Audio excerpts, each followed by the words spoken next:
नमस्कार, मैं हूं बालकृष्ण थरेजा। आप देख रहे हैं डेली लाइव। आइए शुरुआत करते हैं आज के मुख्य समाचारों की। सेम पीड़ित किसानों ने प्रस्तावित साइफन निर्माण कार्य का विरोध करते हुए जिला कलेक्टर को सौंपा ज्ञापन। जिला कलेक्टर ने किया ई-नहर मोबाइल एप्लीकेशन के ब्रोशर का विमोचन। किसानों को फोन पर ही उपलब्ध हो सकेंगी पानी संबंधी तमाम जानकारियां।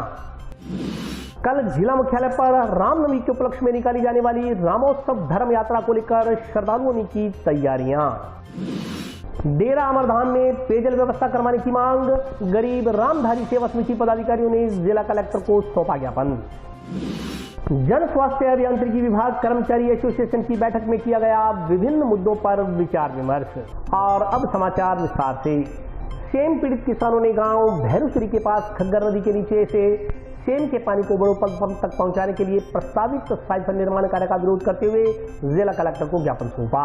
सेम पीड़ित किसानों ने गांव भैरूसरी के पास घग्गर नदी के नीचे सेम के पानी को बड़ोपल तक पंप के जरिए पहुंचाने के लिए प्रस्तावित साइफन निर्माण कार्य का विरोध किया। इस संदर्भ में सेम पीड़ित किसानों ने बुधवार को जिला कलेक्टर को ज्ञापन सौंप साइफन निर्माण पर व्यय की जाने वाली राशि का उपयोग सिंचाई खालों के निर्माण के लिए करने की मांग की। भैरूसरी 6 BHM, जाखड़ावाली 18 SPD, दौलतावाली, मानकथेड़ी, बड़ोपल व 7 STB के सेम पीड़ित किसानों ने बताया कि उन्हें जानकारी मिली है कि आगामी कार्य योजना में भैरूसरी के पास घग्गर नदी के नीचे से सेम के पानी को बड़ोपल पंप तक पहुंचाने के लिए साइफन निर्माण करवाया जाना है। यदि साइफन का निर्माण होता है तो भैरूसरी से लेकर बड़ोपल तक 8-10 ग्राम पंचायतों का रकबा पुनः सेमग्रस्त होने का अंदेशा है, इसलिए वे इसका पुरजोर विरोध करते हैं। उन्होंने सुझाव दिया कि उक्त साइफन निर्माण पर व्यय की जाने वाली राशि का उपयोग सेमग्रस्त क्षेत्र के पूर्णतः नष्ट सैकड़ों सिंचाई खालों के निर्माण के लिए किया जाना उचित रहेगा। उन्होंने बताया कि जिन खेतों से सेम सूख गया है उन खेतों में जाने के लिए रास्तों में पुलियों की समस्या से सेम पीड़ित किसान जूझ रहे हैं, क्योंकि मुख्य सेम नाले की खुदाई भैरूसरी से लेकर बड़ोपल तक 33 फीट के मुख्य रास्ते में अधिकांश जगह खोदा गया है। इस वजह से मुख्य रास्तों से खेतों में जाने का रास्ता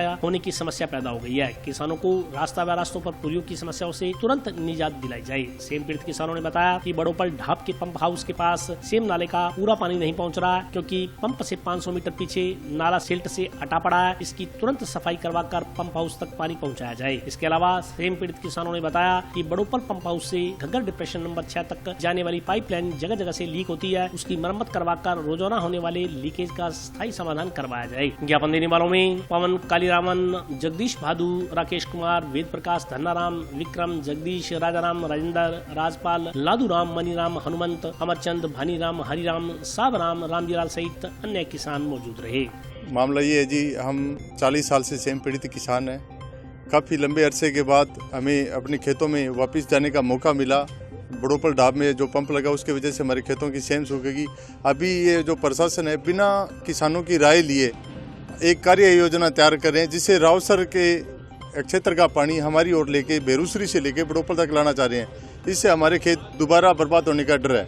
कलेक्टर साहब को हमने ज्ञापन दिया है कि जो विभाग के साथ हमारी एक मीटिंग करवा के और किसानों की राय शुमारी से आगे की कार्य योजना पर अमल किया जाए। हमने 1 साल आंदोलन किया था सेम समस्या के लिए। अभी हमारे खेतों में फसल होने लगी है, लेकिन जो रावसर से आगे मतलब मधुनगर का पानी, सेम का पानी है, वो प्रशासन है हमारे खेतों में लाना चाहते हैं। इसलिए हमें ये बहुत ज़्यादा दिक्कत हो जाएगी, फसल खराब हो जाएगी। हम कलेक्टर साहब से मिले हैं कि चीफ साहब से हमारी मीटिंग कराओ, उससे मतलब साइफन को रोका जाए। हाल क्या है, वो साइफ वहाँ से पंप लगा के उधर भी डाल दो साइफन में, तो सेम नाले में इधर ना लाए पानी, हमारी तरफ ना लाए।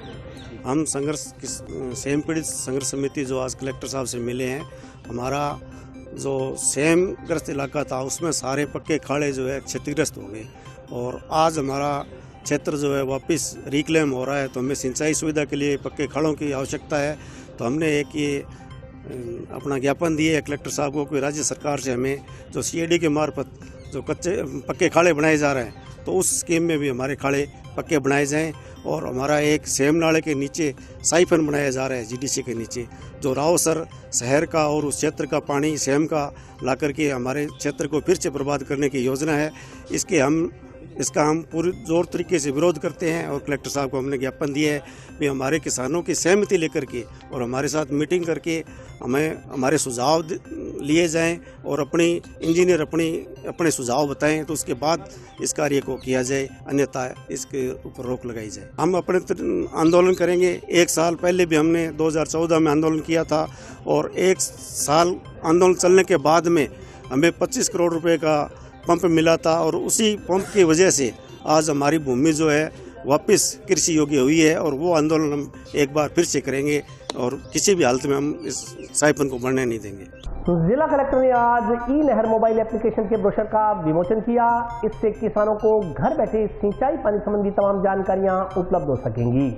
जंक्शन स्थित कलेक्ट्रेट सभागार में आज नहर मोबाइल एप्लीकेशन लॉन्च के अवसर पर एप्लीकेशन के मुख्य पेज का विमोचन किया गया। कार्यक्रम में जिला कलेक्टर श्रीमती रुक्मणी रियार, कांग्रेस नेता भूपेंद्र चौधरी, सिंचाई विभाग के अधिकारी शिवचरण रैगर सहित विभिन्न विभागों के अधिकारी कर्मचारी मौजूद रहे। इस संदर्भ में जानकारी देते हुए जिला कलेक्टर रुक्मणी रियार ने बताया कि ई नहर ऐप के जरिए अब किसानों को ऑनलाइन जानकारी मिल सकेगी। किसानों को सिंचाई पानी की उपलब्धता, वरीयता क्रम सहित अन्य जानकारियाँ किसानों को अपने मोबाइल पर ही प्राप्त हो सकेंगी। उन्होंने कहा कि चूंकि हनुमानगढ़ जिला मुख्य रूप से खेती पर आधारित है और यहाँ इंदिरा गांधी नहर परियोजना और भाखड़ा की नहरों के माध्यम से किसानों के खेतों को पानी पहुँचता है, इन दोनों ही नहरों का डाटा अपडेट कर किसानों के मोबाइल पर उन्हें उपलब्ध करवाया जाएगा। जिला कलेक्टर ने कहा कि कौन सी नहर कब खुलेगी और कौन सी नहर कब बंद होगी, इस संदर्भ में महत्वपूर्ण जानकारी भी किसानों को घर बैठे हासिल हो सकेगी। उन्होंने कहा कि रेगुलेशन चार्ज अर्थात वरीयता क्रम जो विभाग द्वारा बनाया जाता है, उसके बारे में भी किसान को घर बैठे जानकारी प्राप्त हो जाएगी। जिला कलेक्टर ने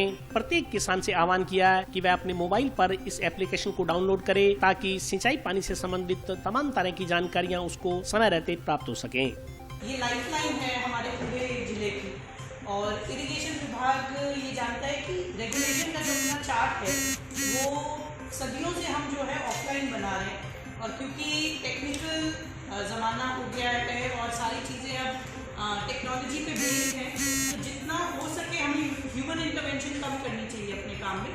तो इसी प्रयास के साथ हमारी जो NIC की टीम है उन्होंने बहुत मेहनत करके ई नहर करके एक एप्लीकेशन डिज़ाइन की है जो अभी एंड्रॉयड फ़ोन्स पे चलेगी और हम जल्दी कोशिश करेंगे कि इसका एप्पल वर्जन भी हम बनाएं। इससे किसानों को आराम से अपने फ़ोन पे जानकारी मिल जाएगी कि आपके कौन सा कैनाल अभी खुला हुआ है, कौन सा बंद है, कौन सा कैनाल कब खुलेगा, कब बंद होगा। और इसके अलावा उनको ये भी जानकारी मिल जाएगी कि हनुमानगढ़ में कितना पानी अभी आ रहा है। इसके साथ हम ये भी प्रयास करेंगे कि जो आपका रेगुलेशन चार्ट है वो कंप्यूटराइज तरीके से आम किसान तक पहुंच सके। इसके पहले की NIC टीम्स की डिटेल्स हमें बताए। भूपेंद्र जी आज यहाँ पे हमारे साथ हैं और हमारे जनप्रतिनिधि भी हैं, तो इनको भी बताना चाहूँगी कि इसके अंदर एक और अच्छी चीज़ ये हो जाएगी सर कि जैसे लोगों को पता लगेगा कि हमारा जैसे पानी आ रहा है, तो पहले क्या होता था कि जैसे अगर 1200 क्यूसेक पानी आना है और 900 आ रहा है तो कुछ किनारे नहीं खुलती थी, तो लोगों को ये लगता था कि हाँ उनके साथ कुछ गलत हुआ या किसी की कोई सिफारिश चलने करके किसी किनारे में ज़्यादा पानी है, कम पानी हो गया। तो वो एक ट्रांसपेरेंसी बनेगी और समझ में आएगा कि पीछे से क्योंकि पानी कम ज़्यादा हुआ है उस फ्लक्चुएशन करके रेगुलेशन चार्ट में एक फ्लक्चुएशन है। जैसा कि आप जानते हैं कि अपना जो ज़िला हनुमानगढ़ है इसके अंदर 2 नहरें जो है प्रमुख रूप से पानी हमें दे रही हैं और किसानों को पानी दे रही हैं, भाखड़ा और IGNP। कुछ हमारा हिस्सा सिद्धमुख का है जिसके वो अभी हम आगे की स्टेज में उसको भी हम इस प्रक्रिया में इन्वॉल्व करेंगे। जो हमारा पानी आ रहा है, जो शेयर ऑफ वाटर है, वो सारा हमने ये कोशिश किया है कि हमारा जो स्काडा इन्फॉर्मेशन सिस्टम है वो ये सारी इन्फॉर्मेशन एक ऐप के ज़रिए किसानों के फ़ोन पे ये सारी सूचना उपलब्ध करा दे कि ज़िले में कितना पानी कब आ रहा है और कौन सी नहर खुल रही है, कौन सी बंद है और अगली नहर कब खुलेगी, कब बंद होगी। और रेगुलेशन चार्ट जो हम बनाते हैं वो भी कंप्यूटराइज किया गया है। इसमें अभी भाखड़ा और IGNP के सारे हेड्स और सारी कैनाल्स की सूचना आपको ऑनलाइन मिल जाएगी। इसमें किसान को अगर ये एप्लीकेशन वो डाउनलोड कर लेता है तो वो अपने आप देख सकता है कि उसकी कैनाल में कितना पानी चल रहा है, कैनाल कब खुलेगी और कैनाल कब बंद हो जाएगी। हमें उम्मीद है कि क्योंकि ये टेक्नोलॉजी का ज़माना है, हमें उम्मीद है कि किसान इसको डाउनलोड करेंगे एप्लीकेशन को, इसको यूज़ करना चाहेंगे।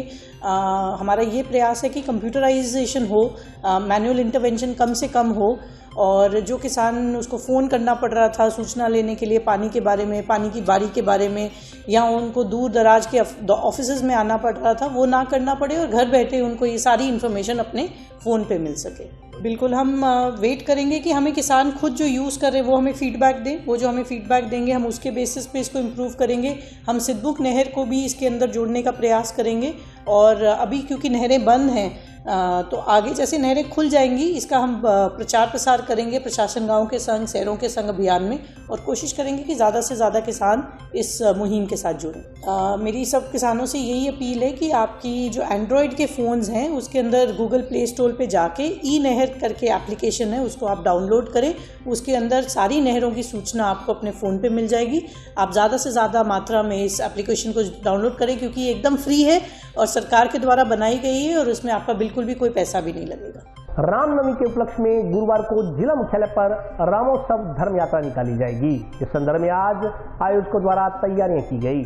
रामनवमी के उपलक्ष्य में गुरुवार को जिला मुख्यालय पर रामोत्सव धर्म यात्रा निकाली जाएगी। रामोत्सव धर्म यात्रा का आगाज सुबह 11 बजे जिला कलेक्ट्रेट के सामने से होगा। धर्म यात्रा जिला कलेक्ट्रेट से रवाना होकर भगवान परशुराम चौक, सिटी पुलिस थाना, जाट भवन अम्बेडकर चौक, महर्षि वाल्मीकि चौक, रेलवे ओवरब्रिज, बस स्टैंड, शहीद भगत सिंह चौक, रेलवे स्टेशन रोड से होते हुए टाउन में भारत माता चौक, यातायात थाना, इसारिया मार्केट, इंदिरा चौक, सुहास चौक, जाकिर हुसैन पार्क होते हुए नई धानमंडी स्थित लक्ष्मीनारायण मंदिर पहुंचकर संपन्न होगी। रामोत्सव धर्म यात्रा आयोजन समिति सदस्यों ने बताया कि धर्म यात्रा को लेकर हिंदू समाज के नागरिकों में खासा उत्साह है। धर्म यात्रा की तैयारियां जोरों शोरों से की जा रही हैं। आज इसके लिए कलेक्ट्रेट के सामने शामियाना लगाया गया और वहां साफ सफाई की गई। इससे पूर्व पुलिस द्वारा आयोजकों के साथ एक बैठक की गई जिसमें तमाम बिंदुओं पर विचार विमर्श किया गया। बैठक में हिंदू संगठनों के प्रतिनिधियों ने भरोसा दिलाया कि धर्म यात्रा का आयोजन पूर्णतः शांतिपूर्ण तरीके से होगा। रामोत्सव धर्म यात्रा का जंक्शन में पूर्व मंत्री डॉक्टर राम प्रताप के निवास पर भाजपा कार्यकर्ताओं की ओर से स्वागत भी किया जाएगा। कल 6 अप्रैल को रामनवमी के शुभ अवसर पर हनुमान जन्मोत्सव पर 11 बजे कलेक्टर ऑफिस से शोभा यात्रा चलेगी और पूरे शहर में स्वागत जगह जगह स्वागत धर्मप्रेमी संगठनों द्वारा रखा गया है और पूरी व्यवस्था रहेगी। सभी धर्मप्रेमी संगठनों से ये निवेदन है कल 11 बजे कलेक्टर ऑफिस ज़्यादा से ज़्यादा संख्या में यहाँ पहुँचे। गरीब रामधारी सेवा समिति पदाधिकारियों ने जिला कलेक्टर को ज्ञापन देकर खुंजा स्थित अमरस्थान धाम में पेयजल व्यवस्था करवाए जाने की मांग की है। गरीब रामधारी सत्संग सेवा समिति के पदाधिकारियों ने जिला कलेक्टर को ज्ञापन देकर डेरा अमरस्थान धाम नई खुंजा हनुमानगढ़ जंक्शन में पानी की समस्या हल करने की मांग की है। दिए गए ज्ञापन में कहा गया है कि डेरा अमरस्थान धाम नई खुंजा में पिछले 60 वर्षों से नहर से डेरे का पानी पाइप के जरिए आता था जिससे डेरे में पानी की पूर्ति होती थी। सन 2015 में दूसरे समाज के लोगों ने यह पानी की पाइप नहर से डेरे तक उखाड़ दी जिससे डेरा अमरस्थान में पानी की व्यवस्था तहस नहस हो गई और आज तक डेरे में पानी की कोई व्यवस्था नहीं है। ज्ञापन के अनुसार डेरे में जब कभी लंगर जागरण आदि समारोह होते हैं तो यहाँ पानी की किल्लत मुश्किल पैदा कर देती है। डेरा 30 एकड़ में फैला हुआ है जिसमें पशु भी रहते हैं और पशुओं का चारा भी डेरे में ही लगता है जिससे पानी न आने के कारण पशु को पानी भी नसीब नहीं हो पा रहा है और जमीन भी बंजर होती जा रही है। ज्ञापन में डेरा अमरस्थान में पानी की व्यवस्था करने के आदेश देने की मांग की गई है। ज्ञापन देने वालों में संतराम, प्रेमदास, किशन लाल, लादूराम, विकास कुमार, मांगूराम, संजू, मुकेश सहित अन्य लोग मौजूद रहे। काफ़ी समय से ये एक सामाजिक संस्था है। तकरीबन 50-55 साल हो गए हैं इस आश्रम की स्थापना की थी बाबा गौर साहब जी ने और पानी की समस्या काफ़ी समय से इसकी किल्लत हो रही है। हमें पेड़ पौधे भी सूख रहे हैं, पशु भी प्यासे मर रहे हैं, संगत भंडारा जैसे होता है उसमें भी हमें बहुत मजबूरी हो रही है। हम निवेदन करते हैं कि इसका समाधान किया जाए। हमारे डेरे के अंदर 50-60 साल से 1 इंची की पाइप लगी हुई थी नहर के अंदर और वो 2015 में किसी वजह से मालूम नहीं उखाड़ दी गई है और डेरे के अंदर पशु भी और पेड़ पौधे भी और संगत हर साल में 4 भंडारे होते हैं। उसके लिए पानी की बहुत ज़रूरत होती है। पानी की बहुत हमें कमी महसूस हुई है और पानी की चर्चा लेकर हम कलेक्टर साहब से मिले और उनसे बेनती की पानी के लिए। आजाद समाज पार्टी पदाधिकारियों ने बुधवार को ढाणी में जाने के लिए शीघ्र रास्ता उपलब्ध करवाए जाने की मांग को लेकर धरने पर बैठे पीड़ितों के समर्थन में जिला कलेक्टर को ज्ञापन सौंपा।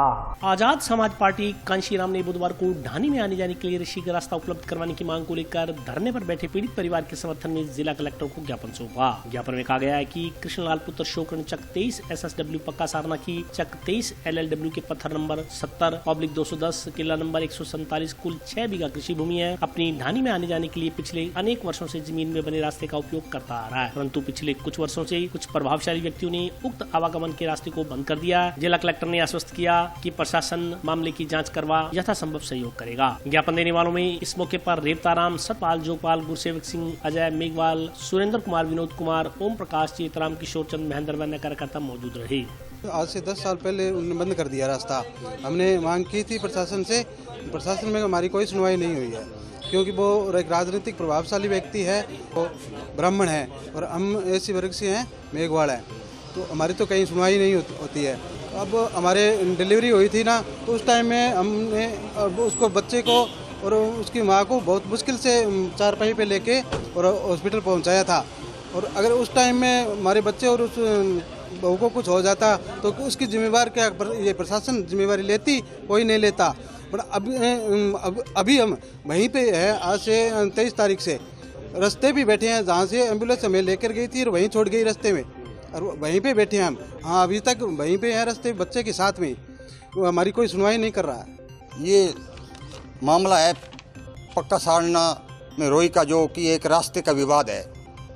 तो इनको जो रास्ता नहीं मिला, इन पहले भी जो इन्होंने इधर अपील की है, लेकिन कोई सुनवाई नहीं है। उसके लिए हम भीम आर्मी, वे आज़ाद समाज पार्टी वाले और ये परिवार वाले साथ में हैं। तो हम कलेक्टर साहब को ज्ञापन देने के लिए आए हैं कि वो जो आज कल जो रास्ते का हमारा जो नियम है, उस नियम के अनुसार या तो जगह मिलनी होनी चाहिए या पैसे मिलते, ये दोनों देने के लिए तैयार है। लेकिन वो जो पहले जिसका खेत पड़ता है तो वो रास्ता नहीं दे रहा है, और पहले आना जाना था, लेकिन उसने जानबूझ करके जो है उसको बंद कर दिया है, क्योंकि उसी हल्के में एक बीघा और है जो बावरी समाज का, वो भी एससी का है, तो उसको भी उसने जाने नहीं दिया, वो बंजर पड़ा है। तो उसकी भी हमारे पास मूवी है। तो हम ये चाहते हैं कि अगर इन जो है 10 तारीख से पहले इनको जो है ये रास्ते की सुविधा दी जाए। अगर नहीं दी जाती है तो हम भीम आर्मी, आज़ाद समाज पार्टी और परिवार वाले हम जो है इधर धरना लगाएंगे।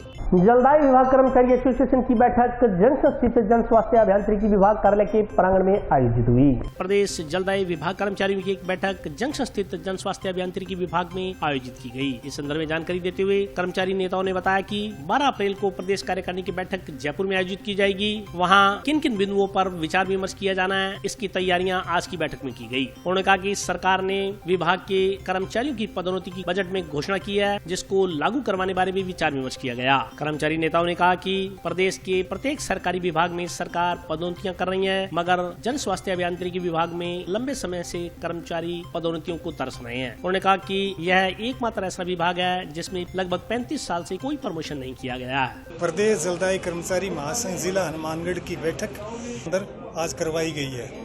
इसका हमारा बैठक करवाने का मुख्य उद्देश्य है कि 12 अप्रैल को प्रदेश कार्यकारिणी की बैठक जयपुर में होने वाली है। उसके अंदर हम क्या क्या चर्चा करना है, क्या क्या मुद्दे हैं, उस मुद्दों के अंदर हम चर्चा कर रहे थे। इसमें काफ़ी कर्मचारियों की तरफ जो अभी गहलोत सरकार ने बजट में घोषणा की है पदोन्नति के, उस पर विशेष चर्चा हुई। तो उसमें कितना नफ़ा कितना नुकसान, उसके बारे में हमने चर्चा की है। और बाकी हमारे जो यहाँ के अहम मुद्दे थे जो यहाँ जिला स्तर के, उन पर हमने चर्चाएँ की है। क्या समस्या हमारे यहाँ पर एक तो ये पदोन्नति वाली है। सभी कर्मचारियों की सिरे से पहले दिन से ये मांग रही है कि हमें और कर्मचारियों की तरह जो वर्क चार्ज कर्मचारी का एक जो बना रखा ना टेंडर, इन्होंने इनकी आज तक कोई भी पदोन्नति नहीं हुई है। हर डिपार्टमेंट पदोन्नति हो रही है, हर पद पर पदोन्नति हो रही है, लेकिन एक वर्क चार्ज कर्मचारी ऐसा है जो 95 से लेकर के आज तक कोई पदोन्नति नहीं, 30-35 साल एक ही पद पर बैठे हैं। इस पर हमारी एक और अभी वक्त ब्रेक का, हाजिर होता हूँ छोटे से ब्रेक पर।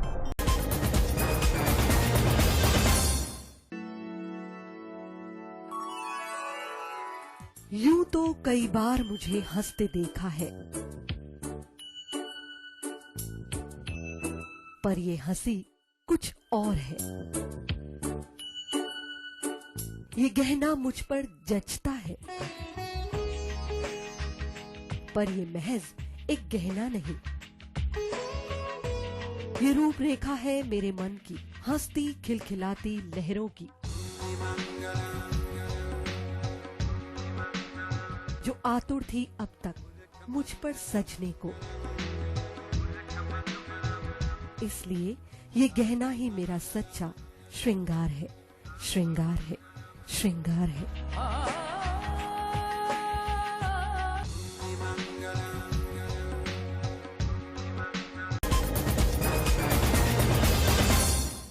ब्रेक के बाद स्वागत है। आइए नजर डालते हैं अगले समाचारों पर। मानव उत्थान सेवा समिति द्वारा हरित हनुमानगढ़ अभियान के तहत जंक्शन स्थित सिविल लाइंस में पुलिस अधीक्षक सुधीर चौधरी के जन्मदिवस पर पौधारोपण कार्यक्रम का आयोजन किया गया।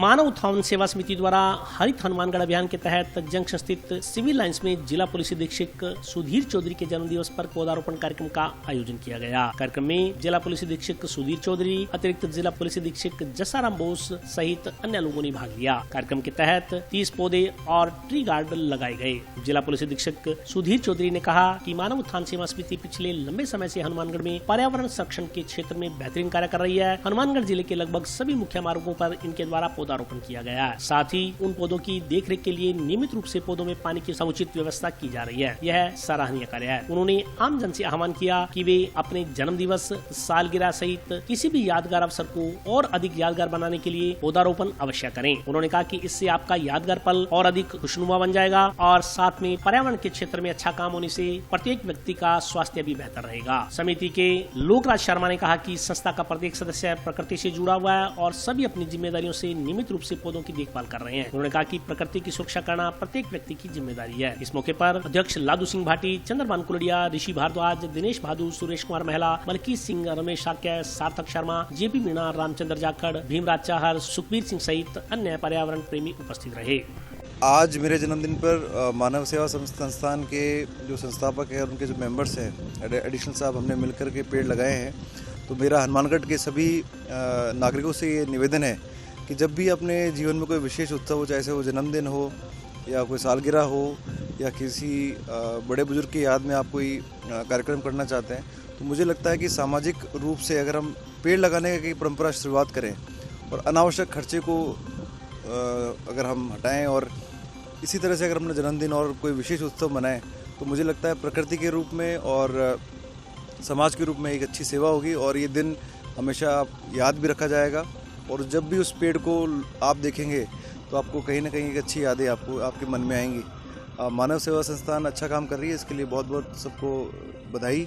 और मुझे लगता है कि हनुमानगढ़ में जो काम इन्होंने किया है वो बहुत ही अच्छा है और ये इसी तरह का काम पूरे गांव में ग्राम पंचायत स्तर पर होना चाहिए। आज एसपी साहब श्री सुधीर चौधरी साहब का जन्मदिन है।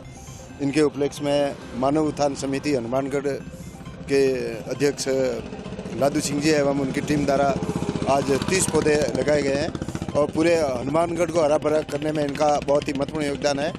और मैं आशा करता हूं कि भविष्य में इसी तरह हनुमानगढ़ को हरा भरा करने में सहयोग मिलता रहेगा। पौधारोपण एसपी साहब सुधीर चौधरी जी के जन्मदिन के उपलक्ष्य में मानव उत्थान सेवा समिति के सहयोग से 30 पौधे लगाए गए हैं, जिसमें क्लब के साथियों का सहयोग, एसपी साहब का आर्थिक सहयोग रहा और समाज से अपेक्षा है कि अधिक से अधिक पेड़ लगाएं ताकि पर्यावरण की शुद्धता बनी रहे। पिछले कई दिनों से चल रही निजी चिकित्सकों की हड़ताल समाप्त होने पर बुधवार से चिकित्सकों ने अपना काम शुरू कर दिया है।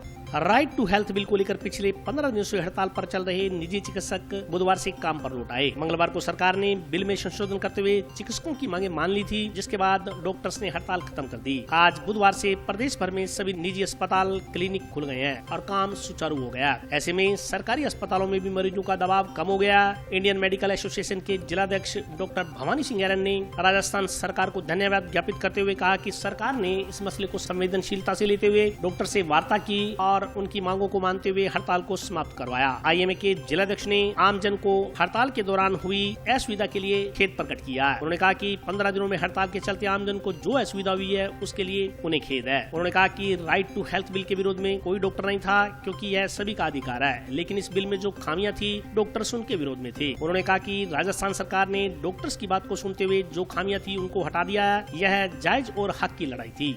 जो आरटीएस बिल के विरोध में हमारी हड़ताल चल रही थी, वो कल माननीय मुख्यमंत्री महोदय से और चीफ सेक्रेटरी से वार्ता होने के बाद, हमारा एक सम्मानजनक समझौता होने के बाद उस हड़ताल को हमने समाप्त कर दिया है और अपने सारे कार्य सुचारू रूप से चालू कर दिए हैं, जिसके लिए हम माननीय मुख्यमंत्री महोदय का तहे दिल से धन्यवाद करते हैं कि उन्होंने संवेदनशीलता का परिचय देते हुए एक जो व्यवहारिक बातें थी वो व्यवहारिक बातें इस बिल में सम्मिलित करने की मांग को मानते हुए इस बिल को पेश किया, जिससे आम जनता को भी लाभ मिले और डॉक्टर भी परेशान नहीं हो। इसके लिए मैं उनका धन्यवाद देता हूँ। नेता प्रतिपक्ष राजेंद्र राठौड़ जी का भी धन्यवाद देता हूं कि उन्होंने हमारी मांगों को बड़े पुरजोर तरीके से, बड़े व्यवहारिक तरीके से विधानसभा में उठाया। अपने सारे साथी संगठनों का धन्यवाद करता हूं कि वो इस मुश्किल टाइम में हमारे साथ खड़े रहे। ग्राम खोथावाली निवासी एक व्यक्ति ने गांव में स्थित फिरनी का रास्ता खुलवाने की मांग को लेकर जिला कलेक्टर को ज्ञापन सौंपा।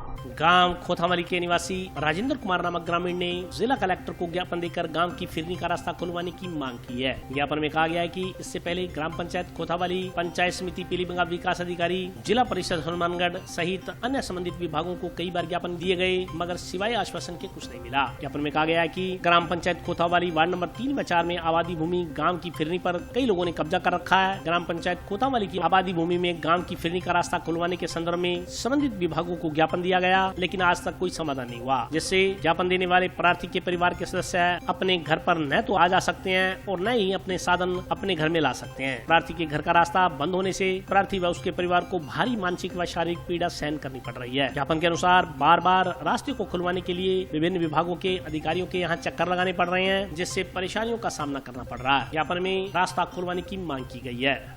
गांव खोथावाली, ग्राम पंचायत खोथावाली, वार्ड नंबर 3 व 4 फिरनी का आम रास्ता है। काफ़ी घरों को रास्ता जाता है, कुछ लोगों ने बंद कर रखा है। हमने विज्ञापन दिया है भी रास्ता खोला जाए ताकि समस्या का समाधान हो सके। अतिक्रमियों ने कब्जा कर रखा पूरी तरह से। 4 बार नोटिस दिया जा चुके हैं, अखबार में भी दिया जा चुका है, अब उसको उठवा नहीं रहा कलेक्टर से। नोहर को जिला बनाए जाने की मांग इन दिनों मुखर होती जा रही है। बुधवार को उपखंड कार्यालय के समक्ष महापंचायत का आयोजन किया गया।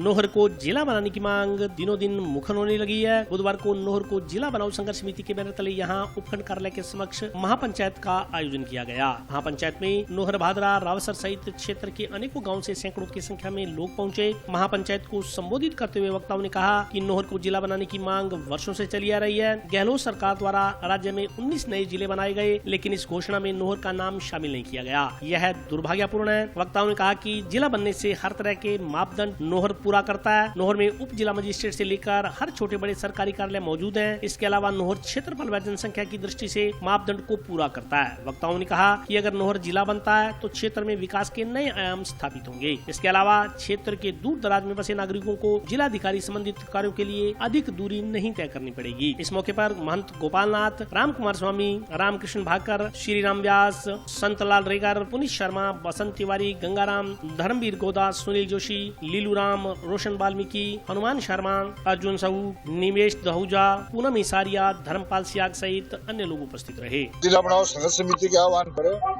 किसान महापंचायत बुलाई गई है।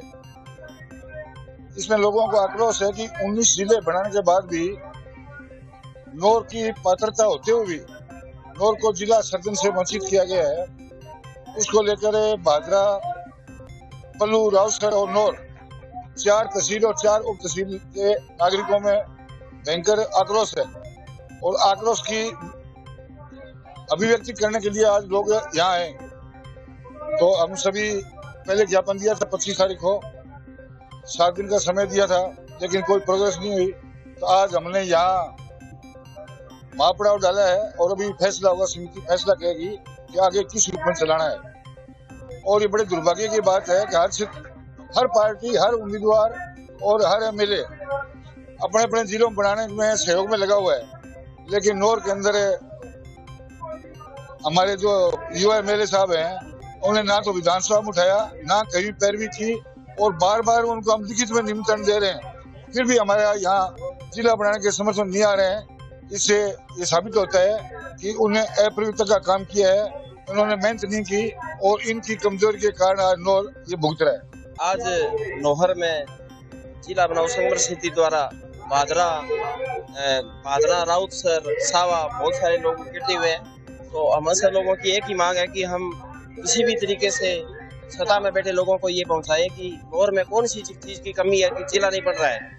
इसलिए हम सब लोग इकट्ठे हुए हैं और हम सब मिलकर हमने ये कहा है संघर्ष समिति के द्वारा कि चाहे कितना ही टाइम देना पड़े, चाहे यहाँ पर आमरण अनशन करना पड़े, लेकिन हम नोहर को जिला बनाकर ही छोड़ेंगे, नोहर को जिला बनाकर ही दम देंगे। हम सब इकट्ठे हैं, इसमें कोई भी वो नहीं है कि कोई पार्टी एक जिला बनाओ संघर्ष समिति के द्वारा सभी लोग इकट्ठे होकर नोहर की आम जनता मिलकर ये संघर्ष कर रहे हैं। और आज के लिए बस इतना ही। कल फिर हाजिर होता हूँ नए समाचारों के साथ, तब तक के लिए नमस्कार। हैं।